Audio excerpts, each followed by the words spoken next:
C-QPO, that stands for Christian Question and Popular Opinion. You know, one of the biggest things that Jesus did when he was here on earth was to change the popular opinions of people. He changed things that a lot of people thought. He questioned a lot of the popular opinions. You know, the Pharisees and scribes were always coming up to Jesus and asking him about this and that. And so were just the common people of the day. They would always ask these questions, and they had a preconceived notion of what they thought was true. And then through the truth of God's word, these opinions were questioned and corrected.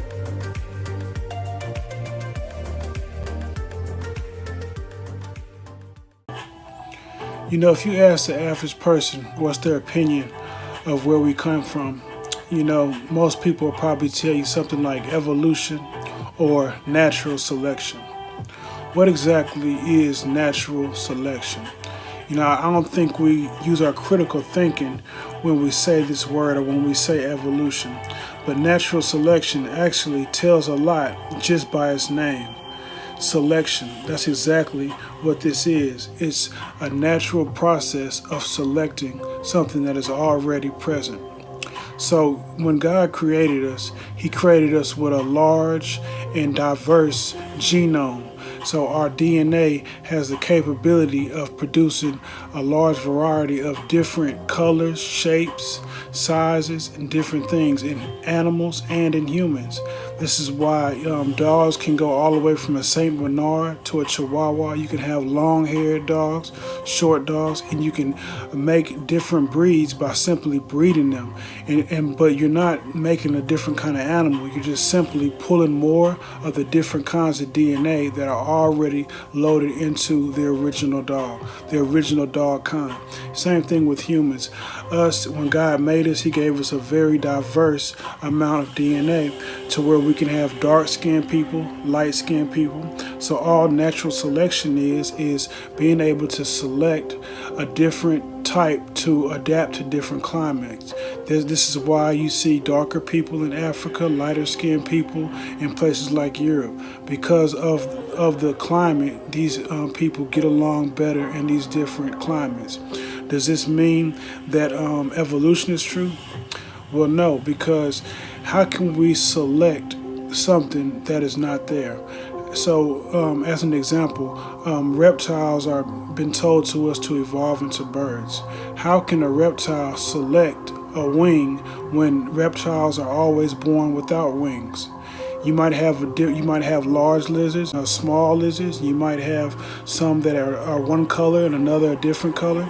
And this is why when you breed two of the same color, you'll always have that same color. But if you breed one that's somewhere in the middle, you can get either one.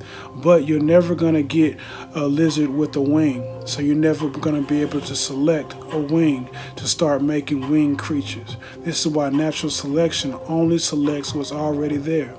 Because in order for something to be selected, it has to first be built.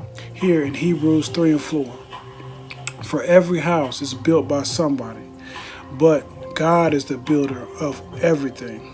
That's in Hebrews. You know, these are very simple things that we know even as kids. You know, even kids, when we're born, we know that, hey, you know, this world had to be made by somebody. Kids know this, but we have to be indoctrinated out of it in school to where we think that life somehow just popped up on its own.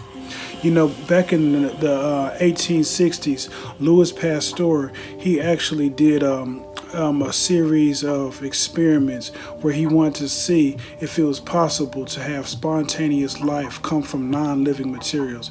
So one of the experiments he did was he was getting meat, and he was saying that, look, we have maggots that come out of meat. So does this mean that these maggots just come from non-living material and all of a sudden we have maggots? So this is what a lot of people did believe. They believed that maggots just came out of meat, you know, from things that weren't alive. But as he started doing his experiments, he would have some meat in an uncovered cup, and then he'd have some in a covered cup. and the ones that were in the covered cup would never make maggots. And the more he paid attention, he saw that flies were landing on the uncovered meat, and they were planting their eggs. So the life itself had to come from something that was already living. The more experiments he did, the more it was confirmed that there's no way to get life without something that's already living. So we could have never got life on this planet without a living being putting it here. And that's what God is, the living being that put life here on earth. You know, it's crazy that, you know, through all the evidence that we have and all the other planets, that there's no life, and it's just, there's nothing else, there's no other planet that's even close to even looking like it can be habitable. You know, even though they may say it is, and they say they're looking for things that are habitable, but there's no life there. You know, if you go to a place like Venus and we look at the you know, the diverse nature of these different planets, you know, the temperature and Venus's surface is 860 degrees. You know, that's hot enough to melt lead. You know, so this is the kind of places that are around us that show us that, look, our planet is specially created and life was put here. You know, they say that the air pressure is like being a kilometer underwater in one of our seas. You know, the pressure is just so built, you know, nothing will survive in these places. And all we're looking, everywhere we're looking, there's no life there, because it takes a living being to place life there. You know, it's crazy that none of the schools nowadays are teaching creation. You know, the biblical creation that when we started out in America was being taught in the schools.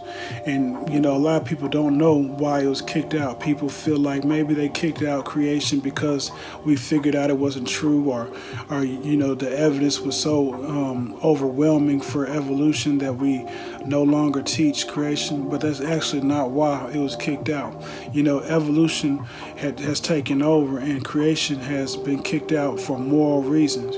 And the reasons were more for people's feelings. They felt like that the teaching of creation was actually unconstitutional. So this was a moral reason. They felt like it was pushing religion on people, even though there's a lot of evidence for creation, and even though this was the original thing that was taught in our schools, it's been taken out because they say it's unconstitutional.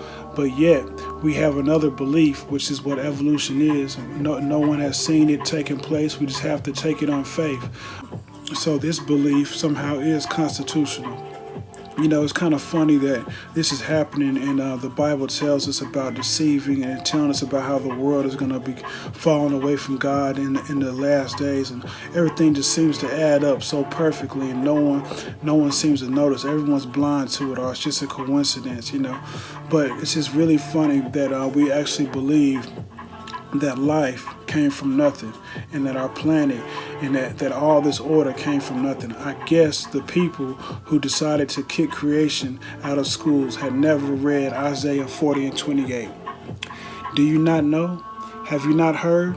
The Lord is the everlasting God, the creator of the ends of the earth. He will not grow tired or weary. In his understanding, no one can fathom. Something to think about.